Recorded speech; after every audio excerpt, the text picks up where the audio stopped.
Hi guys, welcome back to another video from Amateur Priority Toys. Today is a very exciting video for me because we're going to be looking at the Ultimate RoboCop by NECA. So I was out this weekend, I was actually at the beach, and I decided to go to a few local toy shops with my fiance, and I came across this RoboCop. And I was very excited because I've been looking for him for a while, and he finally showed up, and my fiance actually got him for me, so makes the figure even more special for me. So let's take a look at him. So here he is on the box. Part man, part machine, all cop. RoboCop, Ultimate RoboCop. Up here we got the NECA logo. Nice picture of him getting out of his squad car. We have the unmasked Murphy on this side. On the other side, we have him with his mask. And on the back, we have some nice pictures of him with his accessories. The future of law enforcement. Features spring-loaded holster. I'm curious to see how that's gonna work.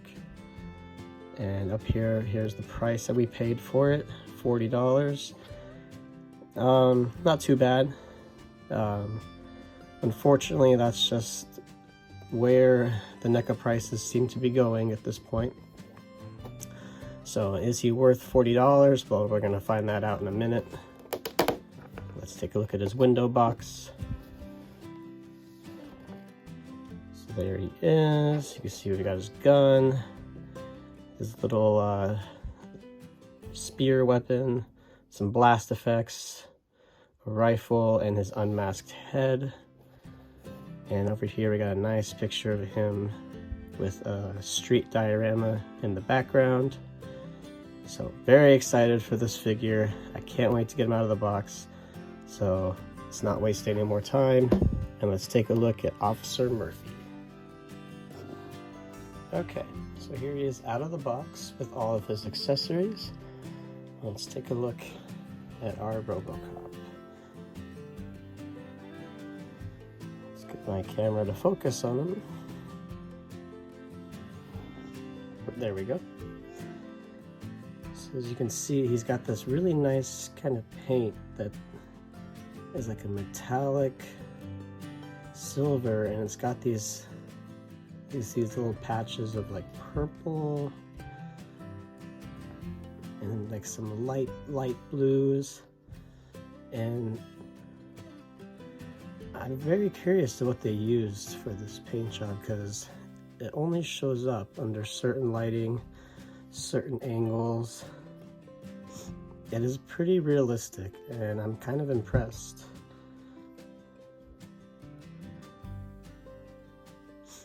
So here is his face.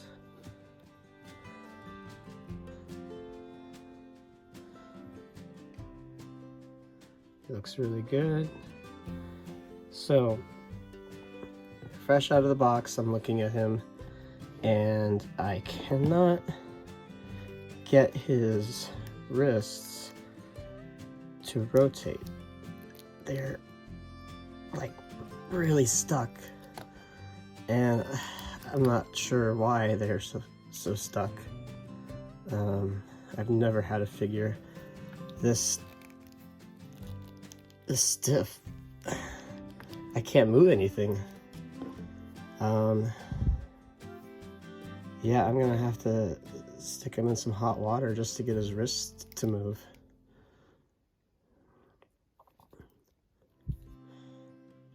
But he looks really cool. Pulling him out of the box, he feels like he might just slightly be underscaled. I'm going to compare him to another NECA figure in a little bit, but looking at him in the box, he seemed just slightly too thin. Like this up here feels like it should be more bulky. Even his head feels like it's a little small. I don't know if NECA is just scaling down slightly to save plastic. That'd be a real shame if that's what they're doing. I mean, it could just be my eyes, but we'll have to see in a minute. But let's try to go over his articulation. Okay, so I'm going to do my best to go over his articulation. Like I mentioned before, I cannot get either one of his wrists to move, and one of them is supposed to be interchangeable, so we'll see how that works. So his head is on a ball joint. It'll fully rotate up and down. He can look around. No kind of no ab crunch or anything like that. He can rotate up here, but it is pretty limited. His shoulders are pretty stiff too, but they'll go up and down about that much.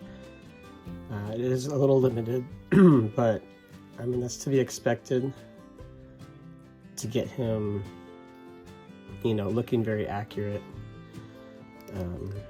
So no cut up here at the biceps or anything. His hand can fully rotate. His elbows are single jointed. They'll bend. And then he has no wrist articulation. It's up here in his forearm. But like I said, I can't get it to move.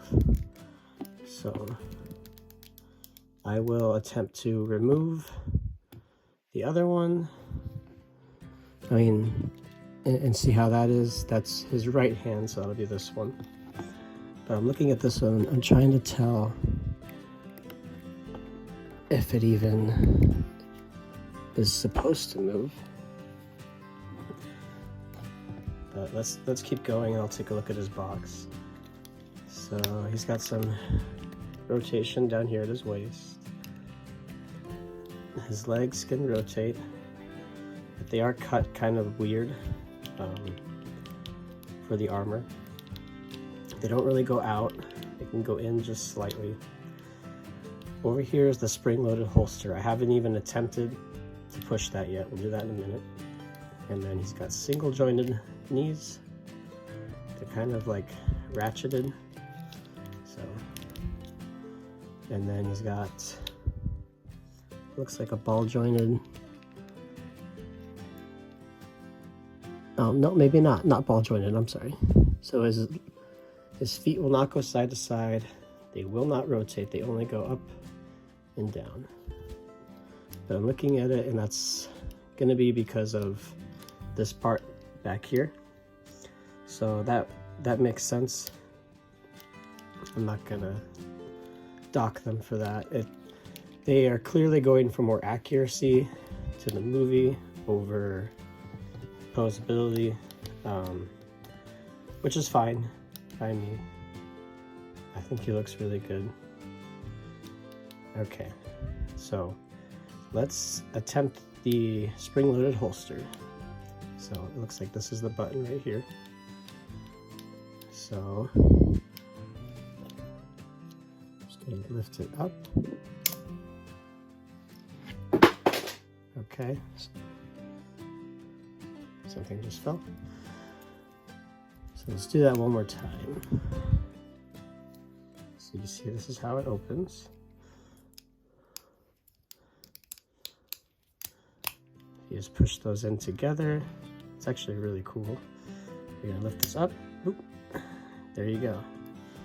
So, spring-loaded holster. His gun should fit in here. So here's his pistol. Let's see if it does fit. I'm not exactly sure how it's supposed to go. I'm gonna go ahead and take a look at his box before I accidentally mess anything up. Okay guys, so I am back, and I have taken a blow dryer and I have heated up his hands, and they are able to move now. So he only has articulation in this forearm, like I mentioned. I don't know why they didn't include articulation here, I mean, even just a rotation doesn't have to be a ball joint. It's a little bit of a weird choice. So his hand is always going to be connected like this. So it's only going to be posed in a couple different ways on his left hand. So I was able to heat up this hand enough to get it off. So it comes off, and we can stick on his little, oops, his stabbing hand. I don't know what you would call this, like a little shank. Oh, okay. Hold on. Okay, I got it on. It was extremely difficult to get on. I don't know why. It felt very small compared to this joint. I don't know if that's because of how stuck it was. It could have messed it up getting it off. I'm not sure. But it just has me asking the question, why didn't they just make this part removable? I mean, they've done plenty of interchangeable hands like that before.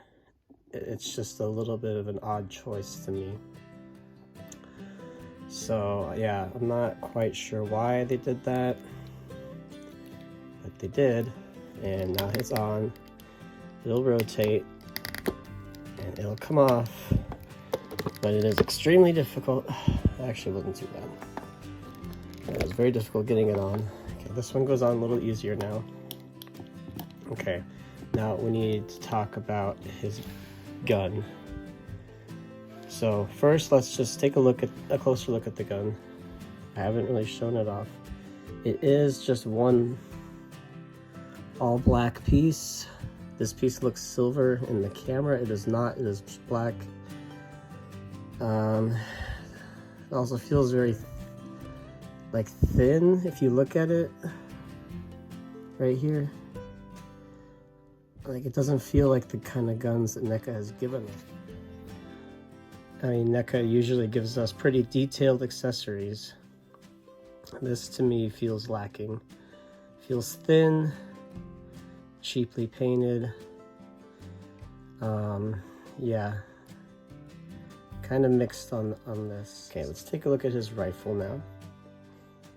So this one has a little bit more detailing. It feels a little more polished than the other one.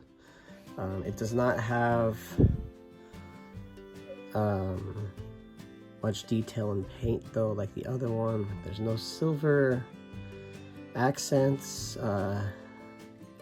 Look at these pieces right here. And this one just fell off.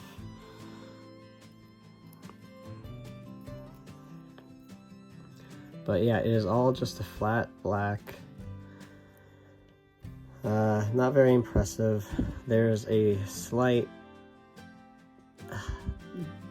different color in this section right here. I don't know. It looks almost white or gray. So, so far, the weapons to me are just a little boring. And it's not like you could even like substitute a different pistol with him, like one that came with a different NECA figure, like maybe a Terminator gun, because his gun is kind of unique to him. It's this like long barrel. So disappointing, unfortunately. The other thing he comes with is his little blast effect. So I think this goes on either one of the guns.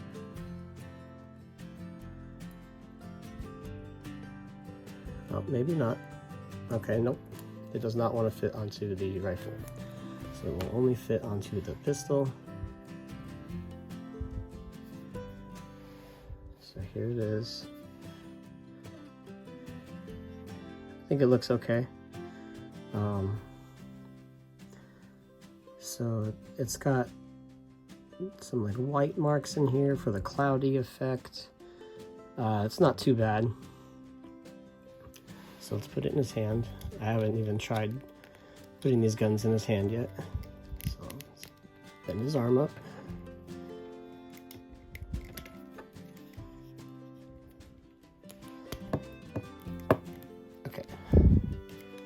So there, you can hold it. And it looks good. I actually do like that.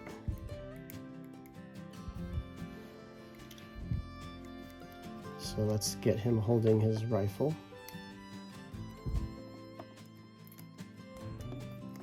So you're not going to be able to get both his hands on the rifle. I don't know if he really ever holds it like that in the movie anyways, I don't remember. But you can hold his rifle, it looks very big. You can't even really pose him. I guess you could do this, but it looks very big. Yeah, I don't think I would really ever pose him with this. Probably just the pistol. But let's talk about the effect that he comes with, or the gimmick, I guess I should say. So I was messing with this holster, the spring-loaded holster, trying very hard to get his gun to fit. I cannot get it to fit and shut. So it is not meant to hold his gun, which is very disappointing. I don't know why you would want this accessory like this if he's not going to hold his gun. He doesn't really stand there with his holster just open like this.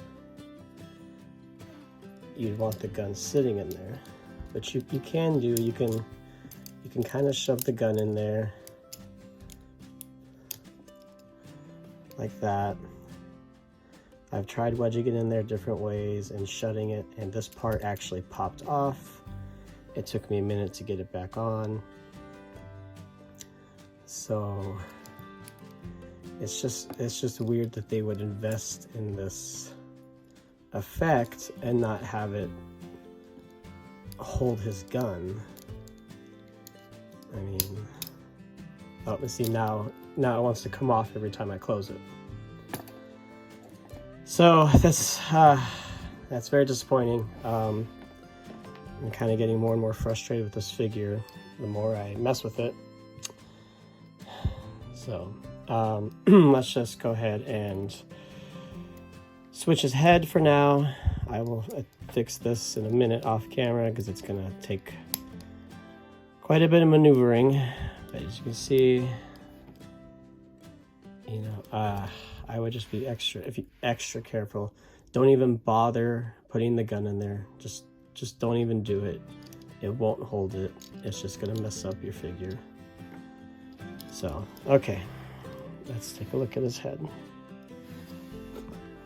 Okay, so here we are. He's got his Murphy head on. Got some good details. You can see the shot that killed him, and it shot him in the head. All this area back here looks really good, nice and detailed.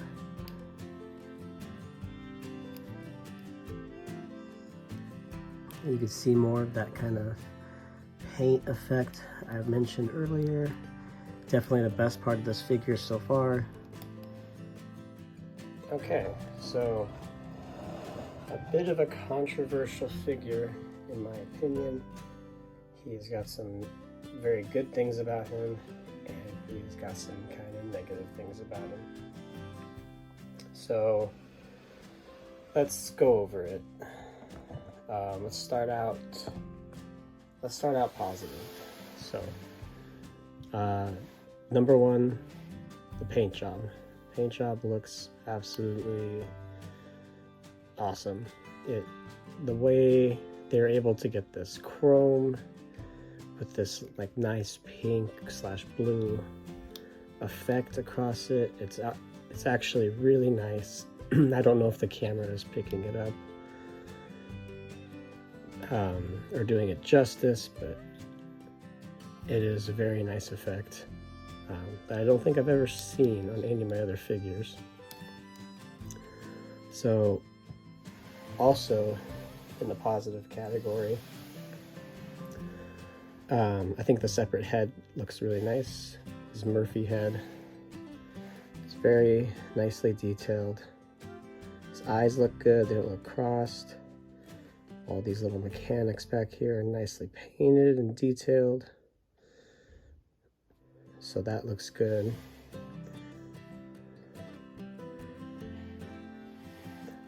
I like the blast effect on his gun. I think that's pretty cool. And I'm gonna go ahead and say this overall sculpt looks very accurate. I would say for the most part, you're able to get him into all his RoboCop poses that he does in the film. But that's going to go ahead and lead straight into the negatives. So articulation. This figure, whether you like this figure or not, is going to come down to how much do you value articulation. For me, articulation is not as big of a deal as other things. And it seems like they've sacrificed articulation for accuracy, which I would prefer. Like not having a bicep cut here, but having the piece look complete. I would prefer that as opposed to having that articulation. Same thing with his legs. You can argue that, you know, his legs don't go out far enough, but I don't think I would pose him like that anyways. He doesn't do that in the movies. So articulation is limited, but it's also accurate. So that's going to be positive or negative depending on how you view that. For me, it's not really much of a negative. But moving on to the negatives, starting with his sculpt, like I said, he feels just slightly too small. It's like he's slightly shorter than he should be. He feels a little thinner than he should be in some parts. Like his head feels a little narrow. I think this head looks a little bit better, but this feels just slightly too small. I don't know why. I'd say same thing with his chest piece. I feel like that should be just slightly more bulky. Like I said, that could be just me though. I have right here next to me a Terminator. So let's get him out here. So they are exactly the same height, but you can see what I'm talking about. Arnold looks much thicker. And yes, this is a more muscular figure, but this guy is wearing armor. To me, he just feels like he's missing, like they scaled down just slightly, probably to save money. His accessories feel very bland, very boring, especially his pistol. This is definitely missing something. I mean, I'd have to go back and watch the movie again. If it's supposed to be just a flat black, then I guess it's accurate, but it does feel thin. So, and then the number one negative for me is his holster. Yes, this is a cool feature, but why even give it to him if you don't have any way of storing the gun there? Like if I could just slide his gun there and close that up and then just open it up and there's his gun ready for him to grab it. That's how you want to pose him. You know, ready to draw his gun or putting his gun away like that. It doesn't really work. So definitely some mixed feelings for me, unfortunately. There's just a few things that I think could have made this figure much better, and here goes this part breaking again.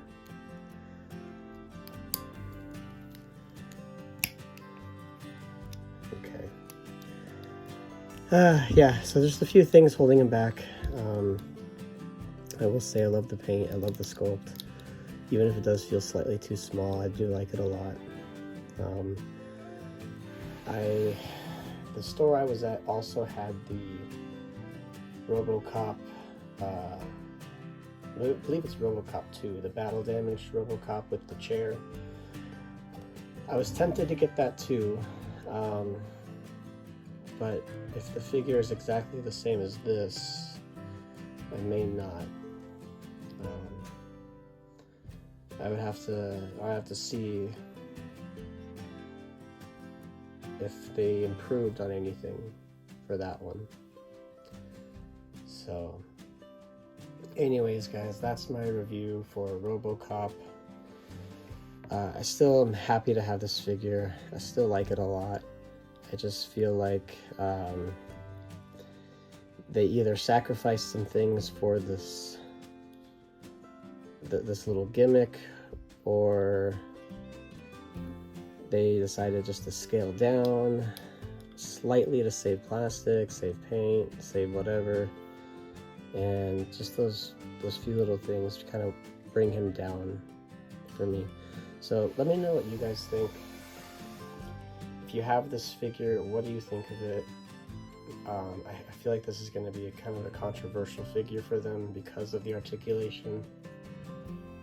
If you have the RoboCop 2, the battle damaged RoboCop, let me know, what do you think of that one? Is it different in any ways? I'd really like to know before I purchase it. So anyways, you guys, thank you for watching. Please like and subscribe for more videos, and check out my Instagram for some toy photography. I'm gonna be doing some toy photography this week of this guy to put up there, and I'm curious as to what kind of poses I'm gonna be able to get him into. So yeah, stay tuned for that. Anyways, thank you guys. Have a good day.